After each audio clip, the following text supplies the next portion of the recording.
कि अब हम रोपवे केबल कार में काम कर रहे हैं। मध्य प्रदेश में 7,234 करोड़ की लागत से हमने 27 रोपवे का निर्माण करने का निर्णय किया है। उसमें आज जबलपुर में 2 का प्रेजेंटेशन भी हुआ, जल्दी उसका काम शुरू करेंगे। आज मुझे खुशी है कि उज्जैन रेलवे स्टेशन से महाकाल मंदिर पर 171 करोड़ की लागत से करीब 2 किलोमीटर लंबे रोपवे का टेंडर फरवरी में निश्चित रूप से निकल जाएगा। ओंकारेश्वर में सिद्धवरकुट जैन मंदिर से राजेश्वर आश्रम तक 320 करोड़ की लागत से एक लंबे रोपवे का भी हम अध्ययन कर रहे हैं। ओंकारेश्वर मंदिर से वाहन पार्किंग क्षेत्र से 37 करोड़ की लागत से 0.46 मीटर लंबे रोपवे की उसका भी हम अध्ययन कर रहे हैं। सागर जिले में टिक्टोरिया माता मंदिर, इसका भी टेंडर जल्दी निकल जाएगा। और विशेष रूप से ये लिस्ट मेरे पास लंबी है, पर मैं आदरणीय मुख्यमंत्री जी को कहूंगा कि ये भोपाल जो ये झीलों का शहर है। मैं जब शिपिंग मंत्री था तो मैंने एक योजना मुंबई में तैयार की थी, क्योंकि वो योजना ये थी कि नए मुंबई में नया एयरपोर्ट बन रहा है तो वाटर टैक्सी से पानी के ऊपर, चाहे वसई विरार से लेकर डोंबिवली कल्याण तक, कहीं से भी नए एयरपोर्ट पर केवल 17 मिनट के अंदर सब पहुंचेंगे।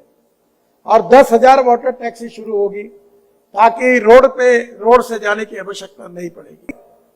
कि हम 50,000 करोड़ के green express highway Madhya Pradesh में बना रहे हैं। दिल्ली से मुंबई एक्सप्रेस हाईवे मध्य प्रदेश से गुजरता है। मैंने जब एक्सप्रेस हाईवे का निरीक्षण किया तो ये हाईवे पर ऐसी स्थिति है कि मुंबई से दिल्ली 12 घंटे में जाना संभव होगा और मध्य प्रदेश से 5-6 घंटे के अंदर मुंबई तक पहुंच जाएंगे। और इसके कारण मध्य प्रदेश के उद्योग व्यापार में काफी बड़ा फायदा होगा। ये जो एक्सप्रेस हाईवे है वो इसी साल दिसंबर तक हम पूरा करेंगे और मेरा विश्वास है कि मध्य प्रदेश में 245 किलोमीटर इसकी लेंथ है और करीब 20,000 करोड़ हम इसके ऊपर खर्चा कर रहे हैं। मैं तो बंगलोर में हवा में उड़ने वाली डबल डेकर बस शुरू कर रहा हूं।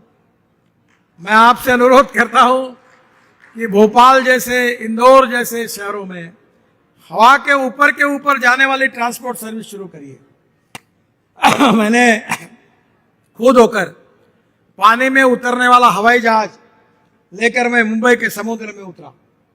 बाद में मोदी जी ने मुझे कहा कि वो हवाई जहाज मुझे चाहिए, और साबरमती के रिवर फ्रंट से वो भी उड़कर सरदार सरोवर तक गए थे। मध्य प्रदेश में कितने तालाब हैं, कितनी झील है। ये आपका बेड़ाघाट में वहां पानी पे हवाई जहाज उतर सकता है, मुंबई से निकलेगा और डायरेक्ट बेड़ाघाट में उतर जाएगा और वहां से उतर के डायरेक्ट भोपाल के एयर स्ट्रिप पर उतरेगा। एक कंपनी 100 हवाई जहाज खरीदी कर रही है। मेरा अनुरोध है कि टूरिज्म बढ़ाने के लिए ट्रांसपोर्ट के क्षेत्र में रिवोल्यूशन करिए।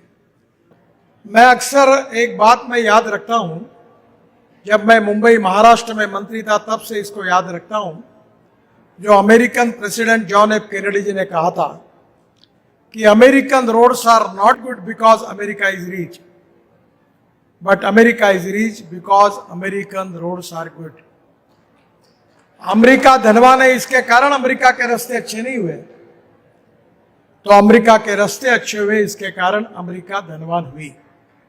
और इसलिए मुझे विश्वास है कि जो मध्य प्रदेश में रोड बन रहे हैं, टनल बन रही है, ब्रिजेस बन रही है, इसके कारण मध्य प्रदेश में उद्योग व्यवसाय में बढ़ोतरी आएगी। मध्य प्रदेश में किसानों का एक्सपोर्ट बढ़ेगा, मध्य प्रदेश में टूरिज्म बढ़ेगा। टूरिज्म यह ऐसा क्षेत्र है कि जिसमें 49% कैपिटल इन्वेस्टमेंट केवल रोजगार निर्माण करने के लिए खर्चा होती है। खजुराहो हो, भेड़ाघाट हो, ये पूरे दुनिया का आकर्षण का केंद्र है। अच्छे रोड होंगे, अच्छे रिसोर्ट होंगे, अच्छे रेस्टोरेंट होंगे तो निश्चित रूप से पर्यटकों की संख्या बढ़ेगी, और पर्यटकों की संख्या बढ़ेगी तो निश्चित रूप से यहाँ रोजगार निर्माण होगा, पर कैपिटा इनकम बढ़ेगा, ग्रोथ बढ़ेगी। विशेष रूप से मुख्यमंत्री जी को अनुरोध करूंगा कि जो जो हमारा बायोमास है उससे बायो सीएनजी और बायो एलएनजी तैयार हो रहा है। अब किसान अन्नदाता नहीं ऊर्जादाता बना है। ऊर्जादाता नहीं तो हरियाणा में अभी अपने डांबर बनाना शुरू किया है, बिटुमिन। पानीपत में बहुत बड़ा प्लांट वहां डाला गया इंडियन ऑयल के द्वारा। मैं बहुत आग्रह करके उसके पीछे था। जहां जो परली जलाते हैं राइस स्ट्रॉ, उससे 1 लाख लीटर इथेनॉल बनता है, 150 टन बिटुमिन तैयार होता है और 76,000 टन हवाई ईंधन तैयार होता है। अभी ये 2026 में डावोस में ये चर्चा हुई है कि अब हमारा जो हवाई ईंधन हवाई जहाज का है वो किसान तैयार करेगा। और ये जो ईंधन है ये इसको सस्टेनेबल एविएशन फ्यूल कहते हैं, बायोफ्यूल। और मैं जब कहता हूं लोग विश्वास नहीं रखते थे। हमने स्पाइस जेट का विमान देहरादून से दिल्ली हवाई जहाज उसमें लाया। 2 साल पहले 26 जनवरी को बड़े प्रमाण पर हमारे फाइटर जेट और हेलीकॉप्टर में बायो एविएशन फ्यूल डालकर वो चली। और अब वर्ल्ड में प्रस्ताव हो गया है कि पेट्रोलियम हवाई ईंधन में 2% हमारा बायो एविएशन फ्यूल आएगा। मेरा अनुरोध है कि मध्य प्रदेश ये ग्रीन हाइड्रोजन तैयार करने वाला, बायो एविएशन फ्यूल तैयार करने वाला, सीएनजी और एलएनजी, बायो सीएनजी और बायो एलएनजी तैयार करने वाला राज्य बनना चाहिए। मैं इलेक्ट्रिक की बात करता था, मैं ट्रांसपोर्ट मंत्री हूं। जब इलेक्ट्रिक बस कार की बात करता था तो लोग मुझे पूछते थे कि गाड़ी रास्ते में बंद होगी तो क्या होगा। स्कूटर के बारे में यही सवाल पूछते थे, और आज कोई गाड़ी बंद नहीं पड़ी है। अब देश में 5 साल के अंदर सब बसेस इलेक्ट्रिक की हो जाएगी। मैंने मुंबई में डबल डेकर इलेक्ट्रिक बस होने वाला है। Steel industry, chemical industry, pharmaceutical industry, हवाई जहाज, रेलवे, ट्रक, बसेस सब हाइड्रोजन पर चलने वाली है। टाटा और रिलायंस ने आईसी इंजन पर हाइड्रोजन की ट्रक तैयार कर दी है।